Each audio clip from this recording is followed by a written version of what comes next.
প্রিয় শিক্ষার্থীবৃন্দ, একটু দেরি হলো। আমার ছোটো ভাই তোহা ও একটু ক্লাস নিচ্ছিল, ওর ক্লাসটা শেষ করে ক্লাসটা নিলাম, তো এই কারণে অসুবিধা নাই। আমরা আজকে এমনি কম টাইম ক্লাস নিব।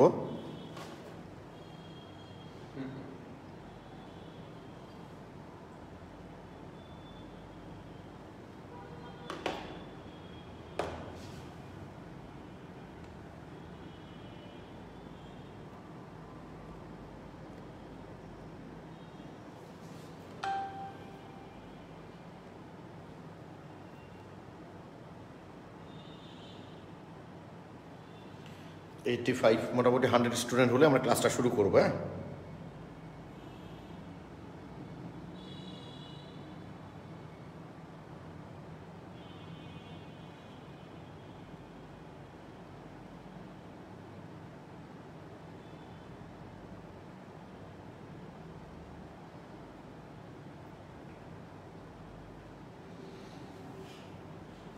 ওকে, হ্যাঁ 100 পার হয়ে গেছে, আমরা ক্লাসটা এখন শুরু করব।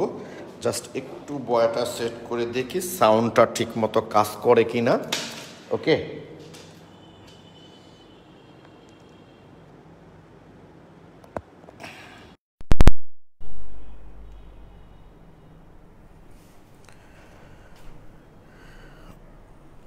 ওকে, একটু সাউন্ডটা দেখে নিই আমরা। হ্যাঁ, উপস্থিতিতে খুবই কম।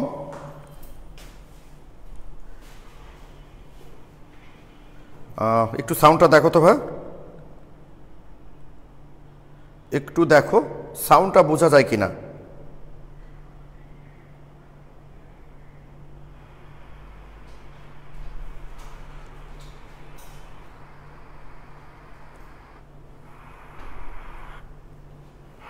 একটু সাউন্ডটা দেখো তো ভাই, একটু দেখো সাউন্ড ঠিক আছে না? ওকে, আচ্ছা শোনো, আমি আজকে যেহেতু তোমাদের দুইটা কারণ, একটা হলো উজ্জ্বল ভাই তোমাদের ক্লাস দিয়েছিল 10:30। হ্যাঁ, উজ্জ্বল ভাই যেহেতু ফোনটা বাঁকা হয়ে আসছে নাকি, ওখান থেকে মনে হচ্ছে বাঁকা হয়ে আছে, দেখো। আচ্ছা, এটার কারণ হচ্ছে এই যে এইটা। আচ্ছা থাক, সমস্যা নেই, এখানে তো বোঝা যাচ্ছে ঠিক মতো, এখানে তো বোর্ডে ঠিক আছে, দরকার অসুবিধা নেই, বোর্ডে ঠিক বোঝা যাচ্ছে, তাহলেই হলো। উজ্জ্বল ভাই, ভাই আমার ক্লাসে 50 জনও ছিল না ভাই। আপনার ক্লাস তো, আপনার ক্লাসের সাথে আমার ক্লাস কম্পেয়ার করাটাও আমি মানে এত বড় দুঃসাহস আমার নেই ভাই। আপনার ক্লাসে যদি 50 জন 25 জনও থাকে, আপনার ক্লাস অন্যরকম। পোলাপানে তো পরে দেখে নেই বা যেটাই হোক না কেন, আপনার ক্লাসের সাথে কারো ক্লাসের কম্পেয়ার চলে না ভাই। আচ্ছা প্লিজ একটু বলি, সেইটা হচ্ছে যে তোমরা হয়তো অনেকেই লিখছো বা অনেকেই বলো যে আমরা পরে রেকর্ডেড ক্লাসটা দেখে নিই, সেটাও কিন্তু দেখে নাও না। গত দিনের 7 নাম্বার যে ক্লাসটা ভাইয়া, এই 7 নাম্বার ক্লাসটা কিন্তু গতকালকে পর্যন্ত আমি দেখলাম ভিউয়ার ছিল 400-র মতো মনে হয়। 7 নাম্বার ক্লাসের ভিউয়ার কিন্তু 400-র মতো ছিল। তার মানে কি? হ্যাঁ,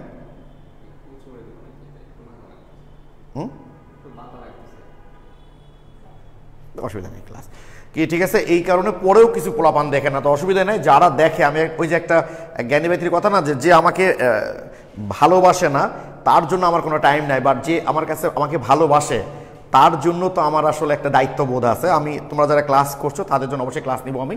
এবং আজকে উজ্জ্বল ভাইয়ের ক্লাস 10:30 থেকে 11:30 ছিল, আমি যেন 11:45 ছিলাম। আমার ছোটো ভাই তোহা ও ক্লাস নিচ্ছিল এখানে বায়োলজি, এই কারণে আমি আরও 15 মিনিট ক্লাসটা পিছিয়ে দিলাম ভাই। এখন আমরা ক্লাসটা শুরু করছি। আর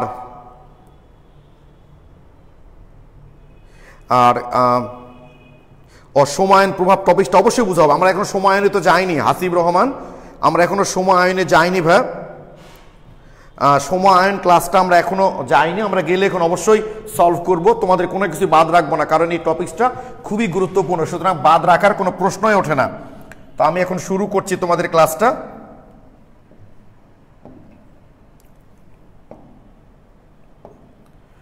ওকে, সময়ন প্রভাবটা অবশ্যই বুঝাবো, সময়ন প্রভাবটা তোমাদের লাগবেই, ওখানে এখনো যাইনি ভাই, গেলে আমরা অবশ্যই করব। তো তোমরা 2-1 জন জিজ্ঞেস করছো বিশেষ করে এই প্রশ্নটা নিয়ে, দেখো ভাই একটু তোমাদেরকে তো আমি পিডিএফ কপিটা দিয়ে দিয়েছি ক্লাসের, সরি বইয়ের, ফলে এখন তোমরা নিশ্চয়ই সব দেখতে পাচ্ছ।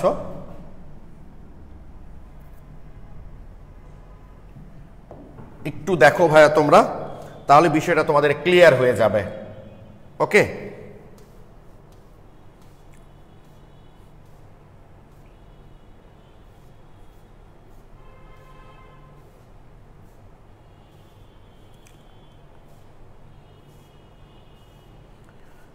এই যে এই ধরনের প্রশ্নগুলোতে দ্রাব্যতার উপর তাপমাত্রার প্রভাব ব্যাখ্যা করো, তারপর লিখছো কেলাস পানিযুক্ত লবণের দ্রাব্যতা তাপমাত্রা বৃদ্ধির সাথে এক পর্যায়ে বৃদ্ধি না পেয়ে হ্রাস পায়, ব্যাখ্যা করো এই বিষয়গুলো, ঠিক না?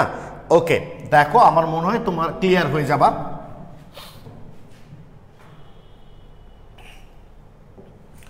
দেখো ভাইয়া, সেটা হচ্ছে ধরো এ বি একটা পদার্থ, এইটা সাধারণত বিয়োজিত হয়ে এ প্লাস আর বি মাইনাস তৈরি করলো, ঠিক আছে? এটা তৈরি করে ধরে নাও এইটা হলো তাপ উৎপাদী প্রক্রিয়া, ডেল এইচ নেগেটিভ মানে তাপ উৎপাদী প্রক্রিয়া। তো তাপ উৎপাদী প্রক্রিয়ার ক্ষেত্রে তার মানে আমরা সাধারণত বলি যে কোনো মানে দ্রবের দ্রাব্যতা বৃদ্ধি পায় তাপমাত্রা বেড়ে, এটা কিন্তু সাধারণত। কারণ তোমরা ফার্স্ট পেপারে চতুর্থ এটা পড়েছো কিনা ভাই, যে দ্রবণ তাপ সাধারণত তাপহারী প্রক্রিয়া হয়, অর্থাৎ কোনো উপাদানকে কোনো দ্রাবকে দ্রবীভূত করলে যদি মানে তাপ উৎপন্ন না হয়, তাপ শোষণ হয়, তাহলে বুঝতে হবে যে উপাদানটা দ্রাবকে দ্রবীভূত হয়েছে, কোনো রাসায়নিক বিক্রিয়া সংঘটিত করেনি।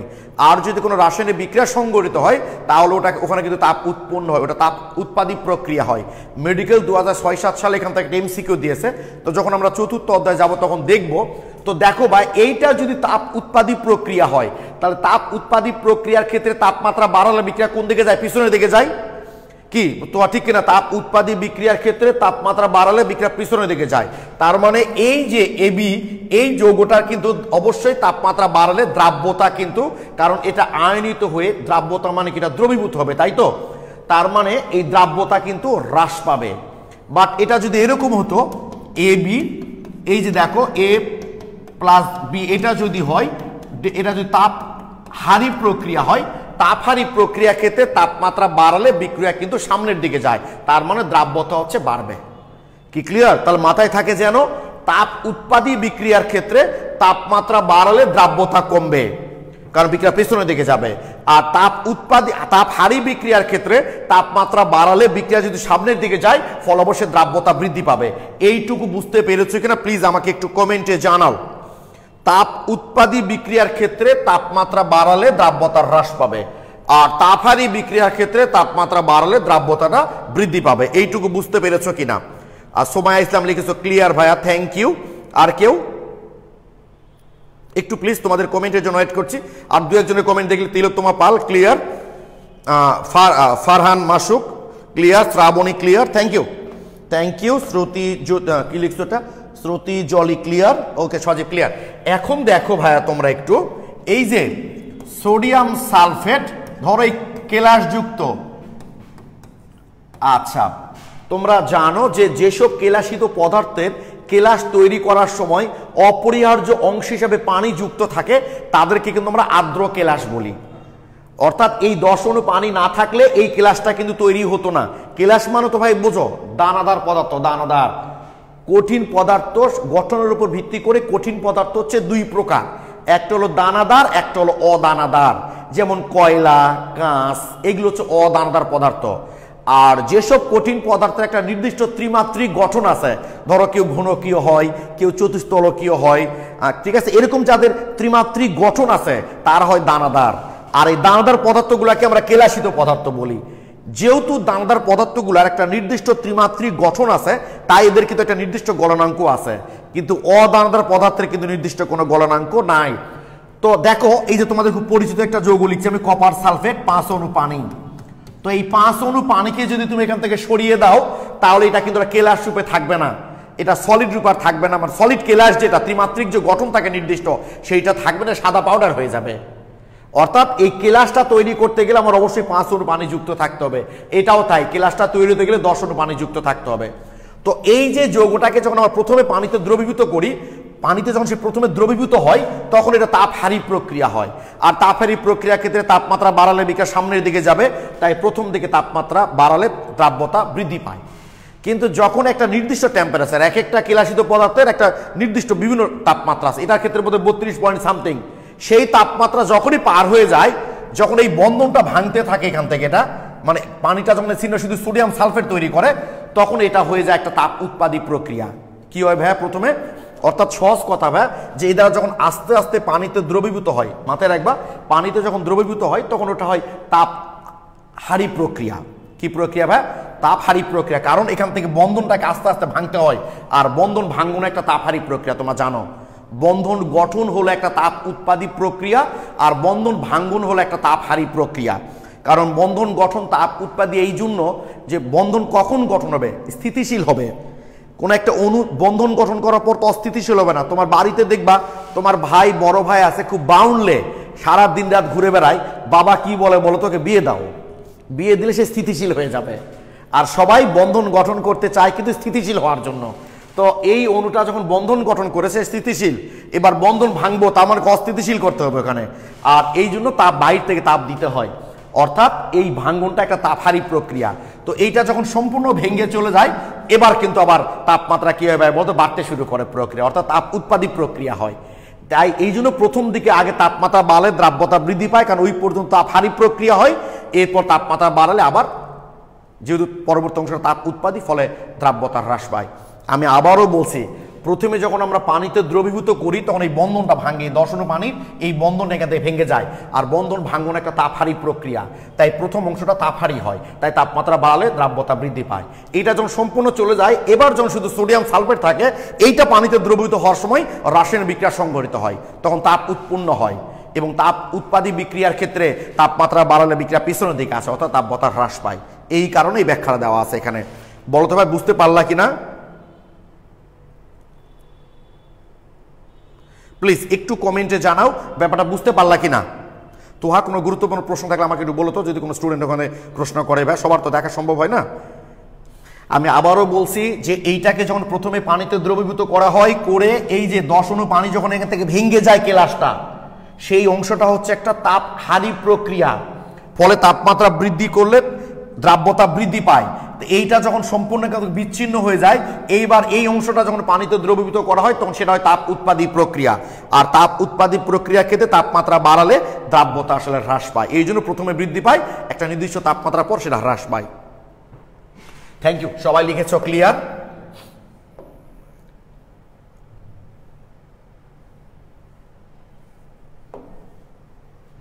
এই যে কেলাস পানিযুক্ত লবণের দ্রাব্যতা তাপমাত্রা বৃদ্ধির সাথে এক পর্যায়ে বৃদ্ধি না পেয়ে হ্রাস পায়। এর কারণ রাজশাহী বোর্ড 19 দিয়েছে, তাপমাত্রা বৃদ্ধির সাথে দ্রাব্যতা বৃদ্ধি পেয়ে থাকলেও একটা নির্দিষ্ট তাপমাত্রায় কেলাস পানিযুক্ত লবণ নিরোধিত হয়, ভেঙে চলে যায়, তখন দ্রাব্যতা হ্রাস পেতে থাকে। কেন? এই যে সোডিয়াম সালফেট 10 অণু পানির ক্ষেত্রে পানিতে দ্রবীভূত হওয়ার সময় বিয়োজন প্রক্রিয়াটি তাপহারী, কিন্তু এত তাপমাত্রার উপরে এই যখন এততে পরিণত হয় তখন বিয়োজন প্রক্রিয়ায় তাপ উৎপাদী হয়। এই কারণে এই তাপমাত্রার উপর তাপমাত্রা বৃদ্ধিজনিত কারণে দ্রাব্যতা হ্রাস ঘটে। তাহলে ক্লিয়ার ভাই? তোমরা যারা এতদিন মনে করছো যে সাধারণত তাপমাত্রা বৃদ্ধি করলেই দ্রাব্যতা বৃদ্ধি পায়, কথাটা ঠিক না। সাধারণত কোনো পদার্থকে যখন আমরা কোনো দ্রাবকে দ্রবীভূত করি, যখন দ্রবণ তৈরি হয়, সাধারণত তাপহারী প্রক্রিয়া হয়। তাই আমরা বলি যে তাপমাত্রা বৃদ্ধি পেলে দ্রাব্যতা বৃদ্ধি পায়। কিন্তু যদি তাপ উৎপাদী প্রক্রিয়া হয় তাহলে তাপমাত্রা বৃদ্ধি পেলে কিন্তু দ্রাব্যতা হ্রাস পাবে। ক্লিয়ার এখন? ক্লিয়ার? তো রাসায়নিক বন্ধনে তোমরা এটা পড়বা, চতুর্থ অধ্যায় পড়বা যে সাধারণত বন্ধন গঠন একটা তাপ উৎপাদী প্রক্রিয়া। কেন তাপ উৎপাদী প্রক্রিয়া? কারণ তারা শক্তি ছেড়ে দিয়ে, অণু পরমাণু আয়নগুলো শক্তি ছেড়ে দিয়ে কম শক্তি নিয়ে থাকবে। কারণ রাসায়নিক বন্ধন গঠনের মূল কারণ হচ্ছে সর্বনিম্ন স্থৈতিক শক্তি অর্জনের প্রবণতা। সবাই চায় কম শক্তি নিয়ে থাকতে, কম শক্তি নিয়ে থাকলে তারা স্থিতিশীল হবে, আর তাহলে বাকি শক্তিটা কি হবে? ছেড়ে দিবে, ফলে তাপ উৎপাদী প্রক্রিয়া হয়। আর বন্ধন ভাঙ্গন হচ্ছে তাপ হারি প্রক্রিয়া, কারণ বাইরে থেকে তাপ দিতে হয়। তো এই সোডিয়াম সালফেটকে যখন ভাই আমরা প্রথমে যখন পানিতে দ্রবীভূত করি, তখন এই যে 10 অণু পানি ভাঙতে গিয়ে এখানে তাপ লাগে, অর্থাৎ ওটা তাপ হারি প্রক্রিয়া হয়। তখন তাপমাত্রা তুমি বাড়াও, তখন দ্রাব্যতা আসলে বৃদ্ধি পাবে। কি ঠিক আছে? কারণ বিক্রিয়া পিছনের দিকে একটু আগে শেখালাম। আর যখনই 10 অণু পানি চলে গিয়ে শুধুমাত্র এইটাতে পরিণত হয়, এবার ওখানে রাসায়নিক প্রক্রিয়া সংঘটিত হয়, অর্থাৎ তাপমাত্রা বৃদ্ধি পায়, তাপ উৎপাদী প্রক্রিয়া হয়। আর তাপ উৎপাদী বিক্রিয়াকে তাপমাত্রা বাড়লে বিক্রিয়া পিছনের দিকে যায়, ফলে দ্রাব্যতা হ্রাস পায়। থ্যাংক ইউ, সবাই ক্লিয়ার লিখেছো এটাতে। খুব গুরুত্বপূর্ণ কোশ্চিন, যেহেতু রাজশাহী বোর্ড 19 দিয়েছে এই কোশ্চিনটা। ওকে, আর আমার তোমরা এই কয়টা অঙ্কের মধ্যে কেউ কোনো অঙ্কে প্রবলেম বলো নাই, তার মানে সবার অঙ্কগুলো মোটামুটি হয়ে গেছে, তাই না? তো আজকে জাস্ট আমরা দ্রাব্যতার গুণফল, আয়নিক গুণফল জিনিসটা দেখব, আর দ্রাব্যতার সাথে দ্রাব্যতার গুণফলের সম্পর্ক। আচ্ছা, আরেকটা কথা একটু বলি আমি তোমাদের, সেটা হচ্ছে তোমরা যারা এখানে অ্যাডমিশন ব্যাচে ভর্তি হচ্ছ ভাই, এই কনসেপ্ট বুক যেগুলো তোমাদেরকে আমি দিচ্ছি, এই কনসেপ্ট বুকগুলোর 2 নম্বর 3 নম্বর কিছু কিছু কনসেপ্ট বুক তোমরা পাচ্ছ না, এই জন্য আমাকে ফোন করতেছ যে আমি বোধহয় দিতে ভুলে গেছি। আমি আসলে দিতে ভুলে যাইনি। তোমরা অ্যাডমিশনে ব্যাচে ভর্তি হলে যে কনসেপ্ট বুকগুলো দেওয়া হচ্ছে, এগুলো আসলে গত বছরে মানে 2020-এ যারা ইন্টারমিডিয়েট পাস করেছে বা অ্যাডমিশন দিচ্ছে তাদের কিছু বেঁচে গেছিলো, সেগুলো আমি তোমাদের দিচ্ছি। তো যেগুলো শেষ হয়ে গেছে সেগুলো তো দিতে পারছি না। যতদিন পর্যন্ত আমার কাছে অতিরিক্ত থাকবে ততদিন আমি তোমাদের দিতে পারবো। আর নতুন যে 21-এর জন্য যেগুলো বের হবে ওগুলো সবাই পাবে, অর্থাৎ যেগুলো তোমরা পাচ্ছ এগুলো বোনাস। যতটুকু পর্যন্ত আমার হাতে স্টক থাকছে ততটুকু পর্যন্ত আমি তোমাদের দিচ্ছি। শেষ হয়ে গেলে এগুলো আর পাবা না, 20-এরগুলো, এগুলো অতিরিক্ত পাচ্ছ তোমরা, 21-এরগুলো সবাই পাবে। ওকে, থ্যাংক ইউ। এইবার আমরা শুরু করব মজার টপিকস। গতদিন দ্রাব্যতা দেখেছিলাম, এবার আমরা দেখলাম তাপমাত্রার সাথে দ্রাব্যতার সম্পর্ক। এইবার আমরা শুরু করব দ্রাব্যতার গুণফল, আয়নিক গুণফল, এদের মধ্যে সম্পর্ক বিস্তারিত শুরু করব আমরা। আমাকে প্লিজ একটু কমেন্টে জানাও যে তোমাদের আর কারো কোনো প্রবলেম আছে বা নাই কিনা। দেখছো 150 পার হয়ে গেছিল। জুবাইর কি লিখছো ভাইয়া? তাপ উৎপাদী বিকা তাপমাত্রা দাবা, হ্যাঁ এইরকম ভাই, এরকম জুবাইর হাসান, ঠিক আছে ভাই, ঠিক আছে, ওকে, থ্যাংক ইউ নাইক। আচ্ছা, তো দেখো মাথায় রাখবা, ধরো A2B3 এই একটা যৌগ, ঠিক আছে?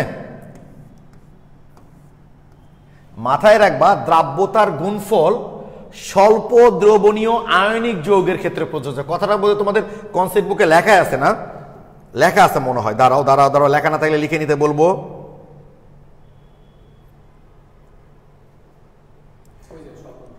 দ্রাব্যতা পত্রী সবল ও দুর্বল যে কোনো তরবিজের ক্ষেত্রে প্রযোজ্য, অন্যদিকে দ্রাব্যতা কোনো কেবল মৃদু বা দুর্বল তরবিজের ক্ষেত্রে প্রযোজ্য।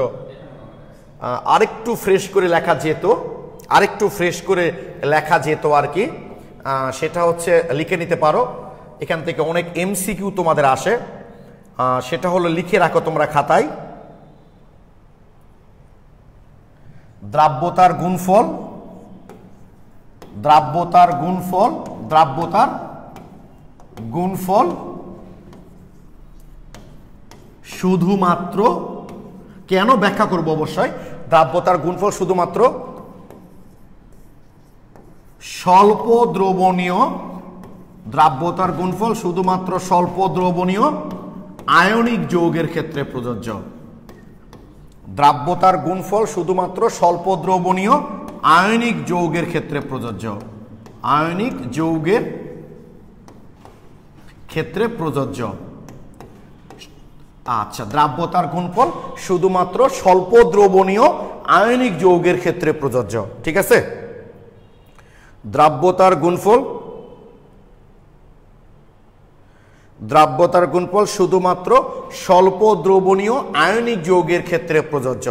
ওকে, এখান থেকে দেখো তোমরা, আচ্ছা আগে লিখো, তারপর আমি দেখাচ্ছি। এখান থেকে এমসিকিউ গুলো দিয়েছে কিন্তু, কেন বলছি দাঁড়াও। দ্রাব্যতার গুণফল কেবল শুধুমাত্র, দ্রাব্যতার গুণফল শুধুমাত্র স্বল্প দ্রবণীয় আয়নিক যৌগের ক্ষেত্রে প্রযোজ্য। আয়নিক যৌগের ক্ষেত্রে প্রযোজ্য এই জন্য যে এখান থেকে যে আয়নগুলো তৈরি হবে, কয়টা এ আছে? 2টা এ আছে, তাই না? তাহলে 2টা এ দিয়ে দিলাম। আর চার্জ কত তোমার জানো, যৌগের এর চার্জ ওর কাছে যায় আর ওর চার্জ কি এর কাছে আসে। তাহলে 2টা এ, চার্জ হচ্ছে ধরো 3+, এটাকে পজিটিভ, এটা হচ্ছে কয়টা বি আছে? 3টা বি, চার্জ কত? 2-, তাই না? এই দেখো 3 × 6, 3 × 6, পজিটিভ চার্জ নেগেটিভ চার্জ সমান হয়ে গেছে। তো এই যে যৌগগুলো থেকে যে আয়নিত যদি না হয়, কারণ দ্রাব্যতার গুণফল জিনিসটাই হলো যে আয়নগুলো তৈরি হবে তাদের ঘনমাত্রার গুণফল, এটা হলো দ্রাব্যতা। তা আয়নিত না হলে তো হবে না। আর যদি স্বল্প দ্রবণীয় না হয়, যদি সম্পূর্ণ দ্রবণীয় হয়, যদি সম্পূর্ণ দ্রবণীয় হয় তাহলে ওটা একমুখী প্রক্রিয়া হবে। আর এই দ্রাব্যতার গুণফল কিন্তু উভমুখী প্রক্রিয়ার ক্ষেত্রে প্রযোজ্য, কারণ এখানে ভরক্রিয়ার সূত্র আমরা অ্যাপ্লাই করব। আর ভরক্রিয়ার সূত্র তোমরা জানো যে সাম্যাবস্থার ক্ষেত্রে প্রযোজ্য। আর সাম্যাবস্থায় কোন বিক্রিয়াগুলো হয়? উভমুখী বিক্রিয়া। উভমুখী বিক্রিয়া কারা হয়? যারা স্বল্প দ্রবণীয় হয়। তাই এই দুটো শব্দ বুঝতে পারলা কিনা ভাইয়া, যে একটা হচ্ছে কেন আয়নিক যৌগের ক্ষেত্রে প্রযোজ্য, কারণ যে আয়নগুলো তৈরি হবে তাদের ঘনমাত্রার গুণফলই হচ্ছে দ্রাব্যতার গুণফল। আর স্বল্প দ্রবণীয় না হলে এটা উভমুখী প্রক্রিয়া হবে না, আর উভয়মুখী প্রক্রিয়া না হলে সাম্যাবস্থা অর্জিত হবে না, আর সাম্যাবস্থা না হলে ভরক্রিয়ার সূত্রেও প্রযোজ্য না। এই কারণে স্বল্প দ্রবণীয় আয়নিক যৌগের ক্ষেত্রেই এই দ্রাব্যতার গুণফল শব্দটা প্রযোজ্য।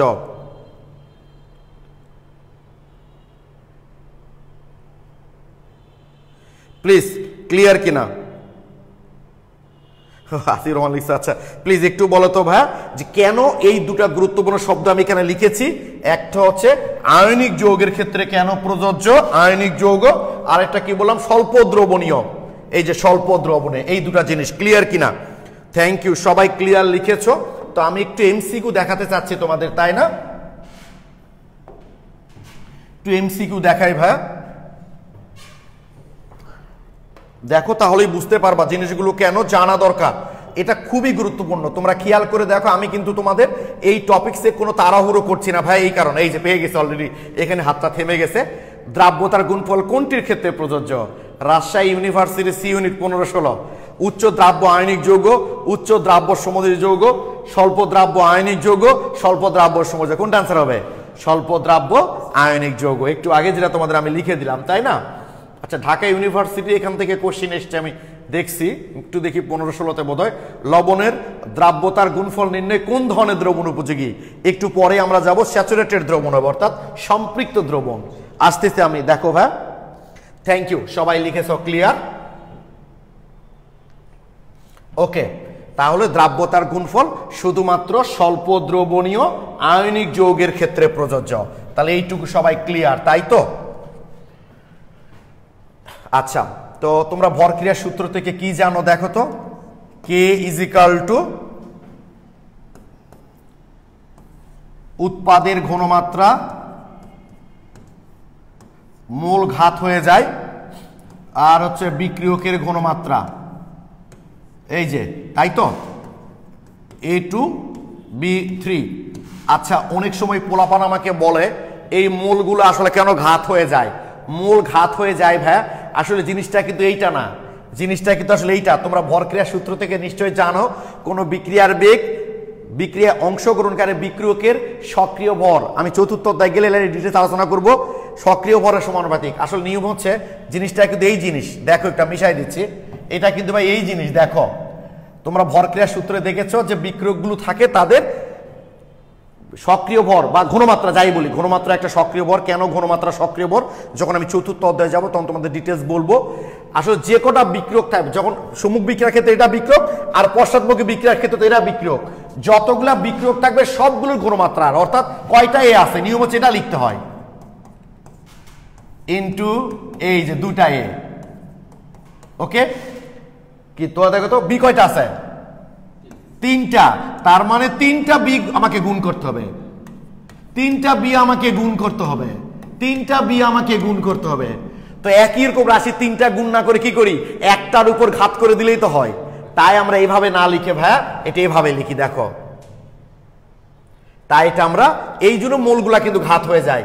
এই বিষয়গুলো বুঝতে হবে, না বুঝলে অনেক সময় তোমরা ভুল করে ফেলো। এই যে A3 দুবার একই জিনিসটা গুণ না করে একটার উপর দুই ঘাত করে দিই আমরা, দুই তিনটা একই জিনিস গুণ না করে একটার উপর ওটা 3 আমরা ঘাত করে দিই, মানে এই যে এই কাজটা আর কি, 10 গুণ 10 গুণ 10 গুণ 10। তো এই কাজটা না করে কি করি? 10⁴। ঠিক এই জন্যই কিন্তু আমরা বলি মোল ঘাত হয়ে যায়। আমার মনে হয় সবাই বিষয়টা বুঝতে পেরেছ, ঠিক আছে? ভরক্রিয়ার সূত্র থেকে আমরা কেন মোলকে ঘাত করি, আমার মনে হয় সবাই বুঝতে পেরে।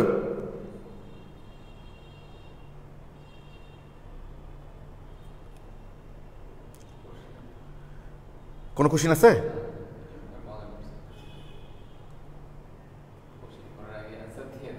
ও আচ্ছা, ক্লিয়ার কি? হ্যাঁ, সবাই আফিয়া আবিদা লিখেছো ক্লিয়ার, তামান্না খান তুবা বুঝতে পারছি, সজীব ক্লিয়ার, তাইবা ইসলাম ক্লিয়ার, বুঝতে পেরেছি, থ্যাংক ইউ। কি অনেকেই মনে করে এটা মোল ঘাত হয়ে যায়। আসলে মোলটা কেন ঘাত হয়ে যায়? কারণ ওই একই রকম রাশি তিনবার না লিখে একটার উপর 3 ঘাত করে দিলেই হয়ে যায়। ওকে, আমরা সি একটু পরে দিব। তোমরা তো জানো যে ঘনমাত্রার ক্ষেত্রে কেসি দিয়ে আমরা আংশিক সক্রিয় ভরকে আংশিক চাপের প্রকাশকে তখন কেপি দিই, তাই না? তারপর যখন ধরো আমরা দ্রাব্যতার গুণফল প্রকাশ এসপি দিই, পানির ক্ষেত্রে কে ডাব্লিউ দিই, অ্যাসিডের ক্ষেত্রে কে এ দিই, বেজের ক্ষেত্রে কে বি দিই, এগুলো আমরা আস্তে আস্তে চতুর্থ অধ্যায়ে মেনলি আছে এগুলো। তো তাহলে আমরা লিখতে পারি কে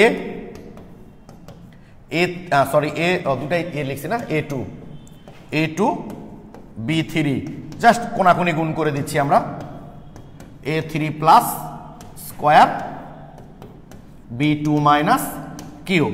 তো তোমরা নিশ্চয়ই জানো যে অবিয়োজিত বা অআয়নিত পদার্থের ঘনমাত্রা কত হয় 1, তাহলে 1 দিয়ে গুণ করলে অবিয়োজিত বা অআয়নিত পদার্থের ঘনমাত্রা হয় 1, তাহলে 1 দিয়ে গুণ করলে দুটো থাকে K is equal to A square B2 minus Q. এই যে সম্পৃক্ত দ্রবণের ক্ষেত্রে এই দুটা ঘনমাত্রার গুণফলকেই বলি আমরা দ্রাব্যতার গুণফল, KSP সলিবিলিটি প্রোডাক্ট।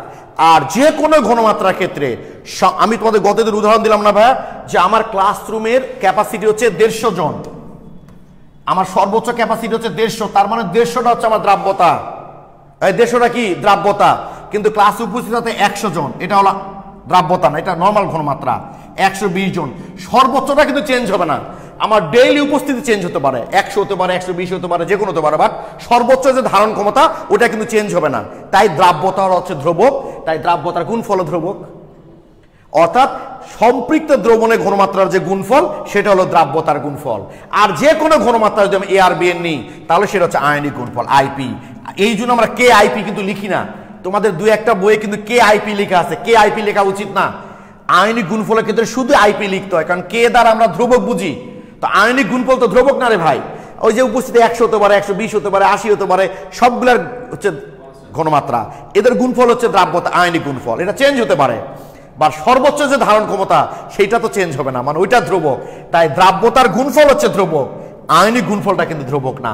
তাই আয়নিক গুণফল শুধু আইপি দেওয়া হয়, একই জিনিস, এই জিনিস হবে, সম্পর্ক সব একই, ওগুলোই কোনো টেনশন নেই, সম্পর্ক একই, জাস্ট পার্থক্য হলো যে সম্পৃক্ত দ্রবণে যে আয়নগুলো থাকবে তাদের ঘনমাত্রার গুণফল হবে দ্রাব্যতার গুণফল, আর এ আর বি এর যে কোনো ঘনমাত্রার গুণফলটাই হলো আমাদের আয়নিক গুণফল। যেহেতু এটা চেঞ্জ হতে পারে তাই আইপি লেখা উচিত, কে আইপি লেখা উচিত না। আর দ্রাব্যতার গুণফল যেহেতু চেঞ্জ হয় না ভাইয়া, তাই ওটা কেএসপি লিখতে হয়, ধ্রুবক দিতে হয়। বলো একটু ক্লিয়ার কিনা? এই তোমরা কি এই আমি ক্লাসে বোঝানোর আগে তোমরা ক্লিয়ার লিখে ফেলো যে ভাইয়া তো জিজ্ঞেস করবেই, আগে কিভাবে ক্লিয়ার বললা তোমরা? অঙ্কুর পাল তীর্থ ক্লিয়ার, রাফিয়া ইয়াসমিন শম্পা ক্লিয়ার, আচ্ছা তিলোত্তমা পাল বুঝেছি, পূর্ণিমা হক বুঝেছি, হাসিবুল হক শান্ত ক্লিয়ার, শ্রাবণী ফকফকা থ্যাংক ইউ।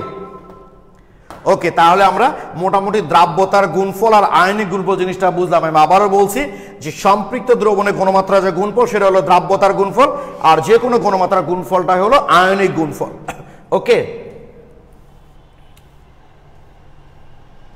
এইবার আসো, যদি সর্বোচ্চ ধারণ ক্ষমতা মানে কেএসপি এই মানটি বড় আইপি এর চেয়ে, তাহলে বলো তো দ্রবণটা কি হবে?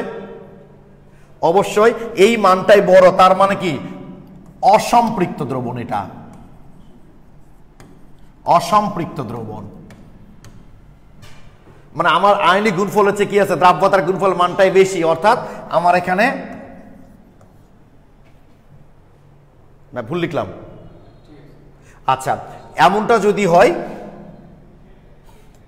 KSP is equal two IP, তাহলে কি হবে? সম্পৃক্ত দ্রবণ, ঠিক আছে? অর্থাৎ দ্রাব্যতার গুণফল আর আয়নিক গুণফলের মানটা যদি সমান হয়ে যায় তাহলে দ্রবণটা কি হবে বলতো? সম্পৃক্ত থাকবে, সম্পৃক্ত দ্রবণ হবে, অর্থাৎ সাম্য অবস্থায় থাকবে। আর যদি এমনটা হয় দ্রাব্যতার গুণফল হচ্ছে আমার আয়নিক গুণফলের মানটাই বেশি, তাহলে অধিক্ষিপ্ত হবে। তাহলে কি হবে ভাই বলো দেখি? অধিক্ষিপ্ত হবে, স্বাভাবিক তো এটা। দ্রাব্যতার ধরো আমার ধারণ ক্ষমতা হচ্ছে 150 আর আমি আসতে 120, তার মানে আমার আরো তো বেশি ধারণ করতে পারবে সে, তার মানে দ্রবণটা অসম্পৃক্ত হয়ে আছে। আর 150 আমার ধারণ ক্ষমতা, 150ই এসছে, তার মানে দ্রবণটা সম্পৃক্ত হয়ে গেছে একদম। বাট আমার 150 ধারণ ক্ষমতা এসছে 160 জন, তার মানে কি অবশ্যই সেটা অধিক্ষিপ্ত হবে, টুলে বসতে হবে, ব্রেঞ্চে জায়গা নাই। ক্লিয়ার কিনা?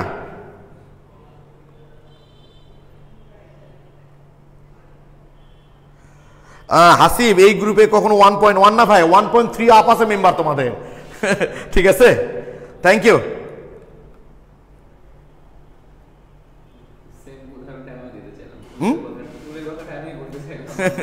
আচ্ছা সবাই ক্লিয়ার না ভাই, থ্যাংক ইউ। এটাই ঢাকা ইউনিভার্সিটি দিয়েছে, বুঝছো, যে দ্রাব্যতার গুণফল আসলে কার ক্ষেত্রে প্রযোজ্য? সম্পৃক্ত দ্রবণের ক্ষেত্রে প্রযোজ্য। ওকে, আচ্ছা এবার আমরা একটু দ্রাব্যতার সাথে দ্রাব্যতার গুণফলের সম্পর্কটা দেখতে চাই। একটু দ্রাব্যতার সাথে দ্রাব্যতার গুণফলের সম্পর্ক, যে উদাহরণটা আমি দিয়েছি সেটা দিয়ে দিচ্ছি। দ্রাব্যতার সাথে দ্রাব্যতার গুণফলের সম্পর্ক 2 3+, তাই না? কি তোমার ঠিক আছে না? 3b2-, তাই তো? দ্রাব্যতার সাথে দ্রাব্যতার গুণফল। তাহলে এর 1 মোল আয়নিত হয়ে এর 2 মোল তৈরি হয়েছে। এর কত মোল তৈরি হয়েছে ভাই? 3 মোল তৈরি হয়েছে। ওকে, তাহলে এর 1 মোল থেকে এর যদি 2 মোল তৈরি, ওর যদি 3 মোল তৈরি হয়, তাহলে এর যদি S আয়নিত হয়ে যায়, তাহলে এর কত হবে ভাই বলতে? দ্রাব্যতা যদি S হয়, এর দ্রাব্যতা S, তার মানে 1 মোল থেকে S মোল আয়নিত হচ্ছে। এর দ্রাব্যতা 0.1 মোল পার লিটার, তার মানে বুঝতে হবে যে 1 মোল থেকে 0.1 মোল আয়নিত হচ্ছে। সহজ কথা, এর দ্রাব্যতা এত মানে বুঝবা যে 1 মোল থেকে অত মোল আয়নিত হচ্ছে। তাহলে এর যদি S দ্রাব্যতা হয়, দ্রাব্যতা কত বললাম? এর দ্রাব্যতা হচ্ছে S, তার মানে 1 মোল থেকে S মোল আয়নিত হয়, তাহলে কত হচ্ছে? 2S। এর কত হবে? 3S। তাহলে দ্রাব্যতার গুণফল KSP সমান A স্কয়ার কিউব, দেখলাম যেটা, ঠিক আছে। তাহলে KSP সমান এর ঘনমাত্রা কত? 2S, আর সূত্রের তো 2 আছেই, আর এর কত? 3S, আর সূত্রের তো 3 আছেই। তাহলে কি হবে? KSP = 2S square into 3 × 3 = 3 × 27, 27S cube. এই তো কত হচ্ছে তাহলে এখানে? 2 × 4, এটা তো 108 না? 108, 108S⁵। এটাই হলো এই যৌগের দ্রাব্যতার সাথে দ্রাব্যতার গুণফলের সম্পর্ক। এটার একটা শর্টকাট টেকনিক আছে, খুব সহজ, এভাবেই তোমরা বের করতে পারো। সেটা হলো এই যে A2B3, বুঝছো? তাহলে KSP = যতটা ক্যাটায়ন তত S⁵ তত, যতটা অ্যানায়ন তত S⁵ তত। দেখো ক্যালকুলেশন এটা আসছে, দেখো কিচ্ছু করবে না, যতটা S, যতটা ক্যাটায়ন তত S⁵ তত, আর গুণ যতটা অ্যানায়ন তত S⁵ তত। সবাই আমাকে একটু বলো, সবাই ক্লিয়ার কিনা? প্লিজ একটু বলো সবাই ক্লিয়ার কিনা? খুব সহজ, একটা আয়নিক যৌগ যখন তোমাদেরকে দিবে, দ্রাব্যতার সাথে দ্রাব্যতার গুণফলের সম্পর্ক হবে যতটা ক্যাটায়ন থাকবে তত S⁵ তত, ইন্টু যতটা অ্যানায়ন থাকবে তত S⁵ তত, তাহলেই হয়ে যাবে সম্পর্ক। এই যেখানে যে কোনো দিক না কেন ভাই। তবে একটা ব্যাপার সাবধান করছি তোমাদের, সাবধান করছি, সাবধান বলবো, তার আগে সবাই লিখেছো ক্লিয়ার, তাই না? যেমন ধরো আমাদের দেওয়া হলো এরকম AX/BY, তাহলে কি লিখবা? KSP = XS⁵x into YS⁵y। Just যতটা ক্যাটায়ন তত S⁵ তত, বা যতটা অ্যানায়ন তত S⁵ তত। ওকে,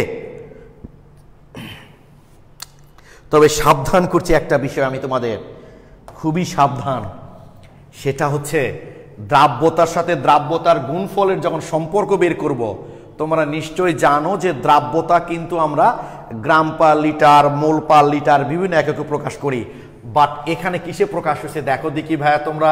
আমরা বললাম এর 1 মোল আয়নিত হয়ে এর 2 মোল তৈরি হচ্ছে, এর 3 মোল তৈরি হচ্ছে। তাহলে এর দ্রাব্যতা S মানে ওর 1 মোল থেকে S মোল আয়নিত হয়, এর কত মোল হয়েছে? 2S। এর কত মোল হয়েছে? 3S। তার মানে এক্ষেত্রে কিন্তু দ্রাব্যতাটাকে আমরা প্রকাশ করছি এত মোল, তার মানে আমরা দ্রাব্যতাটাকে প্রকাশ করছি মোল পার লিটারে। এই কিসে? মোল পার লিটারে, মনে থাকে যেন এটা, অর্থাৎ গ্রাম পার লিটার নয়। অর্থাৎ এর 1 মোল আয়নিত হয়ে 2 মোল তৈরি হচ্ছে, 3 মোল তৈরি, অর্থাৎ দ্রাব্যতার সাথে দ্রাব্যতার গুণফলে যখন আমরা সম্পর্ক বের করব অবশ্যই দ্রাব্যতা কিন্তু মোল পার লিটার এককে আসবে। অঙ্কে যদি কখনো বলে গ্রাম পার লিটারে প্রকাশ করো তাহলে এটাকে আণবিক ভর দিয়ে গুণ করে তোমরা গ্রাম করবা, অথবা ডাটা যদি গ্রাম পার লিটারে দেওয়া থাকে ওটাকে মোল পার লিটার বানাবা, না হলে উত্তর হবে না।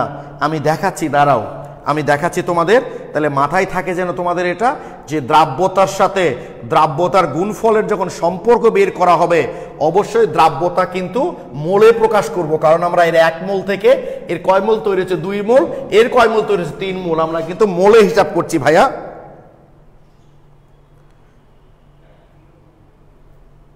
ওকে, আমরা দেখি দুই একটা কোশ্চেন দেখি। আচ্ছা, আরেকটা বিষয় তোমাদের হাজারি স্যারের বই লেখা আছে দ্রাব্যতার গুণফলের কোনো একক নাই, কথাটা কিন্তু ঠিক না। আরে 2019 কত বোর্ডে দ্রাব্যতার গুণফলের একক দিয়েছে তোমার চিন্তাও করতে পারবে না। ধরো একটু আগে যেটা আমরা লিখলাম A2B3, এটার একক কি হবে? তাহলে এস এর মানটা কি হবে দেখো তো ভাই, সংখ্যা দিকে তো লাভ নাই, একক আমার এস কত, তাহলে মোল পার লিটার টু দি পাওয়ার কত হবে 5 কি, ঠিক আছে ক্লিয়ার কি? তাহলে এটাই কিন্তু একক, জাস্ট মোল পার লিটার যে ঘাতটা থাকবে মোল পার লিটার সে ঘাতটা দিয়ে দিবা তাহলেই কিন্তু হয়ে যাবে। ক্লিয়ার কিনা বলো তোমরা আমাকে, ক্লিয়ার? জাস্ট এই সরি এখানে 3 লিখেছিলাম, এই দুটা যোগ করবা, এই দুটা যোগ করলে যেটা সহজ কথা ঘাত তো যোগ হয়ে যায় তাই না, তো এই দুটা যোগ করে যেটা আসবে কি করবা ভাইয়া তোমরা, সেটা শুধু মোল পার লিটারের উপর ঘাতটা দিয়ে দিবা তাহলেই হবে। ওকে, তোমাদের হাজারি স্যারের বই লেখা আছে একক নাই, কথাটা কিন্তু ঠিক না, বোর্ড পরীক্ষায় কিন্তু একক দিয়েছে। ওকে, থ্যাংক ইউ, সবাই ক্লিয়ার লিখেছো। আমরা এখন কিছু কোশ্চেন দেখবো, তাহলে আমাদের বিষয়গুলো আরেকটু ক্লিয়ার হয়ে যাবে ভাইয়া। কোশ্চেন না দেখলে বিষয়গুলো ক্লিয়ার হবে না। আমি একটু বোর্ড পরীক্ষার প্রশ্ন তোমাদের দেখাচ্ছি, যে যেখানে বুঝবা না সঙ্গে সঙ্গে বলবা, এখন কিন্তু আর কোনো কথা নাই। এগুলো সৃজনশীল প্রশ্ন, একটু পরে দেখবো আমরা। তোমাদের বলেছি আমি যে সৃজনশীল নিয়ে আমি তোমাদের ভাবছি না, আমি জাস্ট তোমাদের ভাবনা হচ্ছে আমার এমসিকিউ নিয়ে। আমাদের এমসিকিউ এ 100% নম্বর পেতে হবে, কি বলো তো? তাহলেই দেখবা যে তোমার 100% নম্বর কেউ ঠেকাইতে পারবে না কেমিস্ট্রিতে। ওকে, আমি এই জন্য ভাই তোমাদের এমসিকিউ এর উপর একটু বেশি। আচ্ছা, এই টপিকটা শেষ করে আজকে তোমাদের এত দূর চলে গেছি একদম, সরি।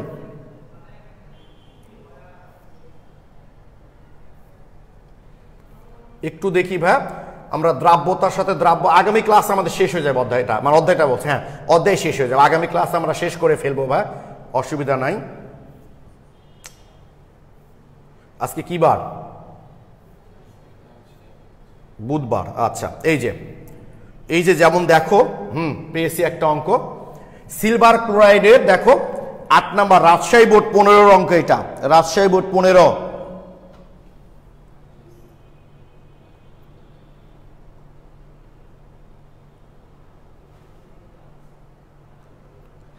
কি ভাই, টিনের চালেতে ক্র রাগ কেন ভ্র, মানে কি ভাই?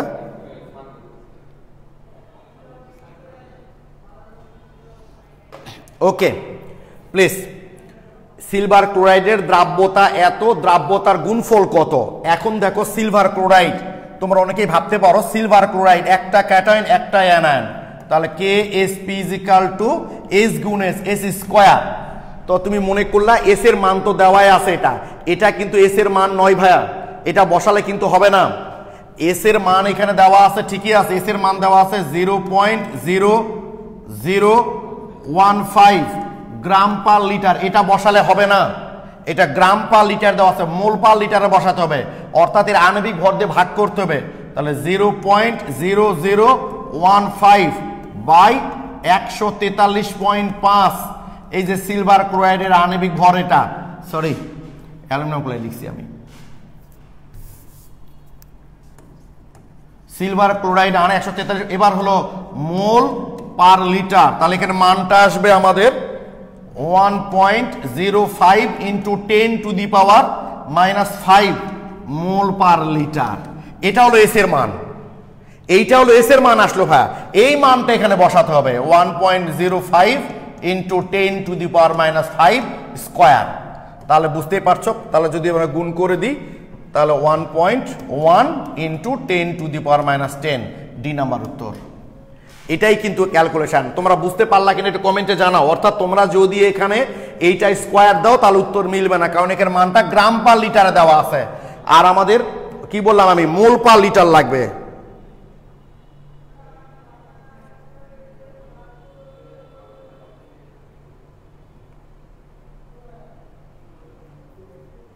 প্লিজ একটু বলো তো ভাইয়া। ক্লিয়ার, থ্যাংক ইউ, সবাই ক্লিয়ার লিখেছ। কি মাথায় থাকবে, গ্রাম পার লিটার থাকলে আমাদের অবশ্যই দ্রাব্যতার গুণফল বের করতে গেলে আণবিক ভর দিয়ে ভাগ করে কিন্তু মোল পার লিটার করতে হবে, তা না হলে উত্তর, সবাই ক্লিয়ার লিখেছ তাই না, থ্যাংক ইউ। আণবিক ভর দিয়ে ভাগ না করলে উত্তরটা মিলবে না। আর এই দ্রাব্যতার সাথে দ্রাব্যতার গুণফলের যে অঙ্কগুলো আছে এগুলো এমসিকিউ দিবে এবং ঘ নাম্বারে দিবে। ঘ নাম্বার দেওয়ার সম্ভাবনা কম, ঘ নাম্বারের সাথে উচ্চতর দক্ষতা তো আর একটু বেশি, মানে ভিতরের বিষয় দেয় আর কি। আর এগুলো দেয় সাধারণত গ নাম্বারে, প্রয়োগের ক্ষেত্রে দেয় আর কি, বুঝছো? দ্রাব্যতার সাথে দ্রাব্যতার গুণফলের যে সম্পর্ক এগুলো প্রয়োগের ক্ষেত্রে দিবে। একটু দেখি আমরা, এই যে পেয়েছি একটা, দেখো যশোর বোর্ড 15, অ্যালুমিনিয়াম হাইড্রক্সাইড দ্রাব্যতা যদি এস হয় তবে অ্যালুমিনিয়াম দ্রাব্যতার গুণফলের মান কত হবে? খুব সহজ। তাহলে দ্রাব্যতার গুণফল কেএসপি সমান হবে কয়টা ক্যাটায়ন? একটা ক্যাটায়ন, তাহলে এস গুণ কয়টা অ্যানায়ন? 3টে অ্যানায়ন, 3s টু দি পাওয়ার 3, তাহলে কত হলো? এস গুণ 27s cube is equal to 27s to the power 4। তাহলে অ্যান্সার হচ্ছে ডি নাম্বার। দেখছো এগুলো দিয়েছে, প্রচুর দিয়েছে, দেখো তোমরা এগুলো বললাম তো এমসিকিউ এর ক্ষেত্রে লাগবে এবং লাগবে হচ্ছে সৃজনশীলের গ নাম্বারে, সৃজনশীলের গ নাম্বারে দিয়েছে এগুলো। আমি জানি না তোমরা কতটুকু এমসিকিউ সলভ করছো। এত তাপমাত্রা, ও আচ্ছা, তোমরা তো অনেক সময় বলবা যে ভাই আমাদের হাজারি স্যারের বইয়ে লেখা আছে দ্রাব্যতার গুণফলের কোনো একক নাই। ঠিক আছে, তো কারণ হলো আমাদের তো অঙ্কগুলার ক্ষেত্রেও দেখো দ্রাব্যতার গুণফলের একক নাই, এই যে দেয়নি। আচ্ছা, দ্রাব্যতার গুণফলে যদি একক না থাকতো তাহলে এখানে বলেছে মোল পার লিটার এককে দ্রাব্যতা কত হতো, মোল পার লিটার কোথা থেকে আসবে? আমাদের অঙ্কগুলাতে সাধারণত দ্রাব্যতার গুণফলের একক দেওয়া থাকে না, এই জন্য যে আমাদের যৌগের গঠন চেঞ্জ হয়ে গেলে একক চেঞ্জ হয়ে যাবে। দেখছো না, কখনো মোল স্কোয়ার পার লিটার স্কোয়ার, কখনো ধরো মোল কিউব লিটার কিউব, মানে চেঞ্জ হয়ে যাবে, এগুলো সহজ কথা। এই কারণে এককগুলো দেওয়া থাকে না কি, ঠিক আছে? কিন্তু অবশ্যই একক আছে, দেখতে পাই না বলে কি নাই নাকি, কি ঠিক আছে? এককটা অবশ্যই আছে, এর একক না থাকলে এটা মোল পার লিটার এককে দ্রাব্যতাটা কখনোই আসতো না, কিন্তু দেওয়া থাকে না এই জন্য যে এক এক রকম যৌগের ক্ষেত্রে এককটা এক এক রকম হবে। ওকে, তাহলে মোল পার লিটার এককে দ্রাব্যতা কত, অসুবিধা নাই, এটা না বললেও আমরা বুঝতাম যে এখানে মোল পার লিটার এককে মানটা আসবে। তোমরা নিশ্চয়ই বের করতে পারবা কেএসপি ইজ ইকুয়াল টু কতটা ক্যাটায়ন? একটা এস, কতটা অ্যানায়ন? দুটা, 2s স্কয়ার, ঠিক আছে না? তাহলে 2 2 4, তাহলে 4s কিউব। তাহলে আমাদের কেএসপি দেওয়া আছে, এটা এস এর মান নিশ্চয়ই তোমরা সহজে বের করে ফেলতে পারবা। রুমে একটু এগুলো করবা, কোনো না পারলে তো আমি আসি। ওকে, প্রচুর, দেখো এটা তো খুব সহজ না? এত গ্রাম সম্পৃক্ত দ্রবণে 30 গ্রাম দ্রবীভূত থাকলে দ্রাব্যতা কত? রাজশাহী বসলো, এটা গত দিনের অঙ্ক, কিন্তু যে এস ইজ ইকুয়াল টু 30 গুণ 100 বাই এত গ্রাম দ্রবণ বলেছে, তাই না? 105 বিয়োগ 30, ওই যে গত দিনের সূত্র যেটা শিখেছি আমরা। ক্লাস করতো, তোমরা ক্লাস করছো না, বললাম তো যে গতদিন আমি কালকে অবাক হয়ে গেলাম যে ভিউয়ার 400, চিন্তা করা যায় 400 ভিউয়ার, এত যোগে দ্রাব্যতার গুণ বলে এত হলে দ্রাব্যতা কত? অসুবিধা নেই, দেখো 1 মোল পার লিটারে দেওয়া আছে। আমার বিশ্বাস তোমরা এগুলো এখন সলভ করতে পারবা। দেখছো কত, দেখবা এত তাপমাত্রায় এত দ্রাব্যতার গুণ বলে এত হলে কপার আয়োডাইডের মোলার দ্রাব্যতা। অনেকে আবার যৌগ থেকে টেনশন, আরে যৌগ থেকে টেনশন কি, যৌগ কি তার উপর তো দ্রাব্যতার গুণফল নির্ভর করছে না, কতটা অ্যানায়ন কতটা ক্যাটায়ন তার উপর নির্ভর করবে। এই যে কেএসপি, কয়টা ক্যাটায়ন? একটা, তাহলে এস কয়টা অ্যানায়ন? দুইটা। আমার ক্যাটায়ন অ্যানায়ন জাহান্নামে যাক, যেই ক্যাটায়ন যে অ্যানায়নই দিক না কেন। পিডিএফ এমসিকিউ নাই, আজকে আমি তোমাদের পিডিএফ এমসিকিউ দিয়ে দেবো না, সমস্যা নাই, আমি তোমাদের আজকে পিডিএফ এমসিকিউ দিয়ে দিব, ঠিক আছে? টেনশন করো না ভাই, একই রকম কোন ক্যাটায়ন কোন অ্যানায়ন আছে ওটা দেখে লাভ নাই, কয়টা ক্যাটায়ন আর কয়টা অ্যানায়ন আছে শুধু সেটা দেখবা। ওকে, আমাকে তোমরা আবার সামনে ক্লাসে জিজ্ঞেস করবো না যে ভাইয়া হাজারি স্যারের বইয়ে দেখলাম লেখা আছে দ্রাব্যতার গুণফলের একক নাই। আমি দেখাচ্ছি কোশ্চিন এখান থেকে দিয়েছে, আরে এই 2019 এই 4টা বোর্ডে এই একক থেকেই শুধুমাত্র কোশ্চিন দিয়েছে, এবং হাজারি স্যারের বইয়ের শেষে যে বোর্ডের প্রশ্নগুলো দেওয়া থাকে দেখবো উনি লিখে দিয়েছেন প্রশ্ন ভুল, একক নাই, এগুলো লিখেছে। এই যে এই অঙ্কে দেখো এত তাপমাত্রা দ্রাব্যতা এত গ্রাম পার লিটার, ডেসিমিটার কিউব মানে তো লিটার, তোমরা জানো যে 1 লিটার সমান 1 ডেসিমিটার কিউব। তাহলে যে ফেরিক হাইড্রোক্সাইডের আণবিক ভর সেইটা দিয়ে আগে এটাকে ভাগ করে নিতে হবে, নিয়ে মোল পার ডেসিমিটার কিউব বানাতে হবে। ওকে, তারপর সম্পর্ক থেকে যেভাবে শেখালাম তোমাদের, এই যে কেএসপি ইজিক্যাল টু এস গুণ 3s টু দি পাওয়ার 3। তাহলে এস এর মানটা বসাই দিবা, মানে এই যে 27s to the power 4, S এর মানটা বসাই দিবা। কিভাবে? এটাকে এর আণবিক ভর দিয়ে ভাগ করবা, করে যে মানটা আসবে সেটা বসাবা এস এর মান। কেউ জিজ্ঞেস করছে নাকি? ও আচ্ছা, হ্যাঁ শেষ হয়ে গেছে, কম পড়াবো হয়ে গেছে ভাইয়া, দাঁড়াও, ঠিক আছে কম পড়াবো আর 2-1 মিনিট। এই যে উদাহরণটা আমি একটু আগে তোমাদের দিলাম ভাই, ওটাই দিয়েছে দেখো, A2B3 দ্রাব্যতা এস হলে দ্রাব্যতার গুণফল কত? বরিশাল 16। কি বলছে? হ্যাঁ জসিম, উজ্জ্বল ভাইকে একটু ফোন দাও, উজ্জ্বল ভাইকে।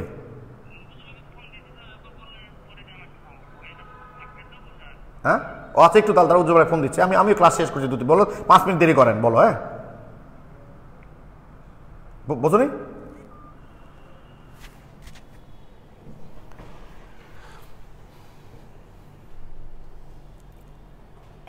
আচ্ছা দেখো, এই যে যৌগটার সেম একই হবে তো, এটা বললাম না কোন যৌগ সেটার উপর নির্ভর করবে না, কোন যৌগ সেটার উপর নির্ভর করবে না, কয়টা ক্যাটন কয়টা অ্যানায়ন সেটার উপর নির্ভর করবে। ওকে, এই যে দেখো এত তাপমাত্রা দ্রাব্য এত হলে ওএইচ এর ঘনমাত্রা কত? ওএইচ এর ঘনমাত্রা মানেই কিন্তু কি দেখো দেখি, এই যে এখানে এস এর মান বের হবে, খেয়াল করো mg ওএইচ, তাহলে mg 2 প্লাস 2 ওএইচ মাইনাস, তাহলে এটা এস এটা 2s, তার মানে তোমার এখানে এস এর মান বের হবে। এই কার মান বের হবে? এস এর মান, তাকে 2 দিয়ে গুণ করলেই ওএইচ এর ঘনমাত্রা পেয়ে যাবা। মাথায় রাখবা তোমাদের কিন্তু এস এর মানটা বের হবে, ওটাকে 2 দিয়ে গুণ করবা, তাহলেই ওএইচ এর ঘনমাত্রা পেয়ে যাবে। এই যে একটু রুমে ট্রাই করো, বুঝছো?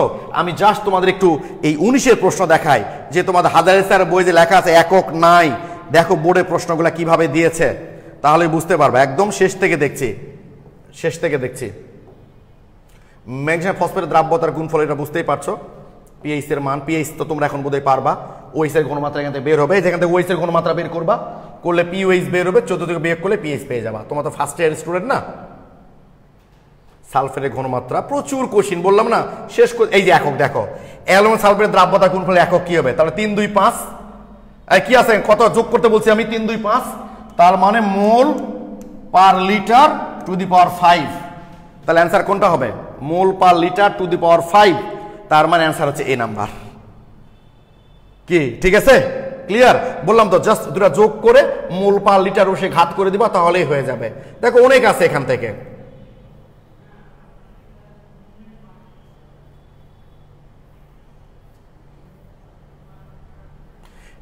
A2 সেম একই, X2Y3 লবণের দ্রাব্যতার গুণফলের একক কি? দেখছো একই, দেখছো প্রচুর প্রশ্ন ভাই, প্রচুর। এই যে তাহলে তোমরা তোমাদের কনসেপ্ট বুকে এই যে এই টাইপের যে অঙ্কগুলো আছে এবং এমসিকিউ প্রচুর আছে, এই যেখানে দেখো এই ছকটা দেওয়া আছে, বিভিন্ন লবণের দ্রাব্যতা ও দ্রাব্যতার গুণফলের সম্পর্ক, এই ছকটা দেখবা, এখান থেকে এই টাইপের কিছু অঙ্ক দেওয়া আছে সেগুলো একটু দেখবা। আগামী ক্লাসে আমরা তোমাদের এবার ইন্টারমিডিয়েট পরীক্ষায় আসার মতো যে সিকিউ কখন অধক্ষিপ্ত হবে কখন হবে না, আরো এই সংক্রান্ত বিস্তারিত আলোচনা সেগুলো আমরা পড়বো। ওকে, ততক্ষণ সবাই ভালো থেকো, সুস্থ থেকো, সবার জন্য শুভকামনা রইল। আসসালামু আলাইকুম।